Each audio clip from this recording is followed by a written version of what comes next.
Tengok ni guys, iCar 03 versi CKD dah sampai di Malaysia. So korang tak payah nak takut, harga model ni akan naik nanti. Dan dekat sini kita ada dua-dua, CKD pasangan tempatan di Shah Alam ataupun yang ni CBU import terus dari China. So let's see apa yang lain. Dari segi styling korang boleh tengok sendiri, semua pun exactly sama dari depan sampai ke belakang. Tapi tayar dia dah di-upgradekan sikit untuk versi CKD ni, dari Chaoyang jadi GT. This is a step in the right direction. And then yang CBU macam biasa for Chinese cars, dia tayang chassis number di depan ni. Dan yang CKD pula dia dah stamp terus ke atas chassis kereta ni dan dia sembunyikan bawah kerusi driver. Dan last kali dah tak ada lagi stiker made in China. Everything else is exactly the same antara CKD dan CBU, sebab yang ni dah full spec habis, yang ni pun sama. Ini termasuklah harga dia. iCar 03 IWD versi CKD ni sekarang bawah RM130,000 juga. Itu sama dengan versi CBU, tapi kena ingat juga ini harga model tahun lepas masa EV semua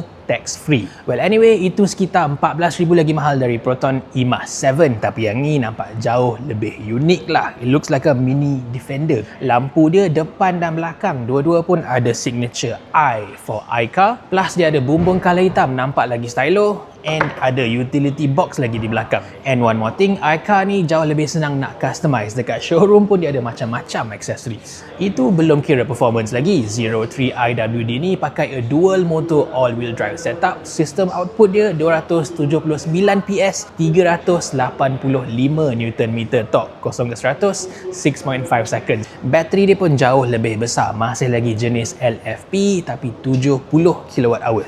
Tapi sebab model ni bentuk dia kurang aerodinamik, range pun kurang sikit lah, 418 km NEDC ataupun 365 km WLTP. Yang aku suka, charging door dia ni, power dia macam EV mahal. Dekat dalam pun iCar ni cukup menarik. Skrin tengah dia besar, Apple CarPlay, Android Auto, wireless semua ada, dan dia ada integrated DVR, dashcam 360 lagi. Pasal kualiti pun dari atas, tengah sampai ke bawah semua pun wrapped in leather, dan dia punya fit and finish exactly sama dengan the CBU version, in a good way of course. And then tengok ni, kerusi depan passenger ni ada powered thigh support, buka pintu tekan button sahaja, audio system dia brand Infinity, dan kaca depan 2 lapis dia.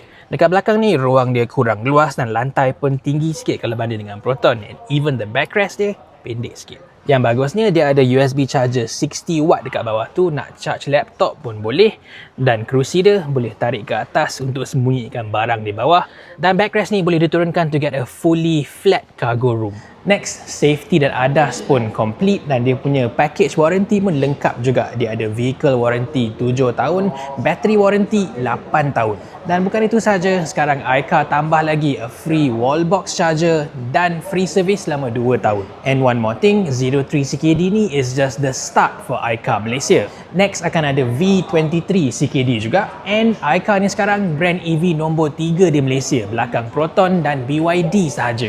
Bulan lepas sahaja dia dah deliver hampir 550 unit, dan sekarang 03 CKD dah sampai. It's looking very good for the future. So ini dia guys, iCar 03 versi CKD. Harga, spek, quality semua sama dengan CBU. Best ke tak best? Tulis kat bawah.